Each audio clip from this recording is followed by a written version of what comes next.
Some new polls out today giving us a preview of the political landscape in 2016. The Wall Street Journal NBC News poll showing former Secretary of State Hillary Clinton is viewed more positively than possible Republican frontrunners, former Florida Governor Jeb Bush and Kentucky Senator Rand Paul. A new Washington Post ABC News poll also shows Clinton has the edge in a head-to-head face-off with Jeb Bush. That's similar to recent Fox News polling from earlier this month that has Clinton top 51% to 42%. Joining us now, our political panel. Ed O'Keefe is a congressional reporter for the Washington Post. Michael Warren is a staff writer for the Weekly Standard. Given the fact that Mrs. Clinton has been on the world stage pretty much throughout the first term of the Obama administration as Secretary of State, Michael, do these numbers surprise you at all?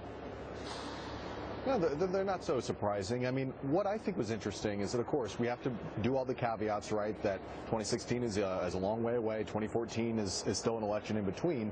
But it's interesting that the Washington Post released the first part of this poll yesterday. It showed Republicans in a pretty good position for the 2014 midterm elections, right? It showed Obama had poor poll numbers on health care. Republicans are favored over Democrats to take control of Congress. But in this same poll, asking the same group of people by the same polling firm, they found in 2016 Hillary Clinton doing better than Jeb Bush, the presumptive, I guess, Republican nominee or the stand-in for Republicans. So it's not a done deal just because Republicans are going to do well in 2014 that Hillary Clinton, being the first woman president possibly, won't do well in 2016. And Hillary Clinton obviously is the lead horse in the race at this point. But you say there is a danger for her if President Obama's numbers remain mired where they are. Ed? Is that for me? Oh, yeah. Indeed. In fact, if his numbers remain where they are, it's bad for Democrats overall, because she certainly would be tied to his administration as she begins to run, if she decides to run. And, of course, for Democrats running this cycle and even in the next cycle, they, too, would be guilty by association, so to speak, with voters. Look, he seems to have come up just a little bit in both of these surveys, but still remains well below 50%. And that, of course, a bad sign for Democrats. You've got that 6-year itch phenomenon already clearly a factor, and that the lower his number remains, the less it is that Democrats can hold on at least to the Senate and make any gains in the House. Let's take a look at some of the polling. According to Fox News, if the 2016 vote were held for president today, Jeb Bush, Rand Paul, and Chris Christie all come in at exactly 42% versus Hillary Clinton, 51, 51, and 50. I guess you could say Chris Christie does ever so slightly better than the other two candidates. Is that a look ahead at the likely lineup, Michael?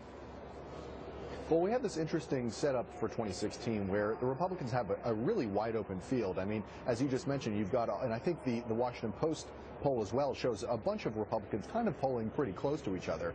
And I think what that reveals is there's no next in line. Republicans are used to having a next in line. In 2012, it was Mitt Romney. In 2008, it was John McCain. And in 2000, it was George W. Bush. So, you know, the Republicans are used to this. So they're not used to having this open field in the way the Democrats now have a definite next in line, who's Hillary Clinton. So it's a little different than maybe what both the parties have been used to in the past. I think we've got that ABC News poll we can put up for a second. Hang on just a second, Ed, but I think we have those numbers that Michael just referenced. There you see which Republican candidate would you vote for. 14% for Jeb Bush and Rand Paul, 13% for Mike Huckabee. Paul Ryan gets 11% and Chris Christie at 10%. But there is going to be, Ed, an awful lot of jockeying in the months to come.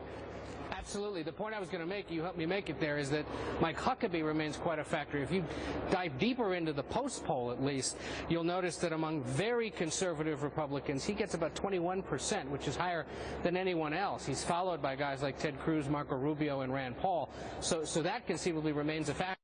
given that some of the earliest primary states, of course, are home to many of those very conservative types, especially the sort of Christian conservative, evangelical voters who would favor somebody like Governor Huckabee. So it is, by all means, the widest open Republican field, at least at this point in the cycle, and still very early for the 2014 cycle for that matter. But it gives you a real sense that the field is quite scattered when it comes to Republicans.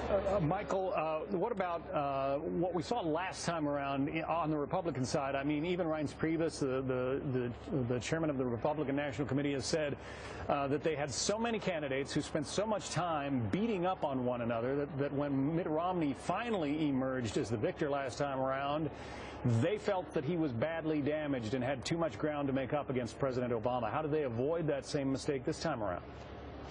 Well, that's a little bit of conventional wisdom. I think that the problem for Republicans in 2012 was that the candidate field wasn't that great. And you think about what happened in 06 and 08, Republicans were just pilloried.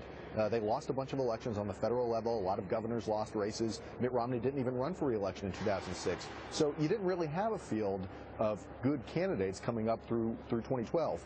Now, in 2016, we've got Republicans who won big races in 2010 and a few in 2012 as well. And so the field is a lot stronger, I think, in 2016 than 2012. So the problem may not have been that there were all these debates and arguing, although there were a lot of debates, and I could use with fewer as a political reporter. But I think that the quality of candidates looks to be a lot better for Republicans than it was in 2012. Michael Warren and Ed O'Keefe, thank you both. Take care, John. Thanks.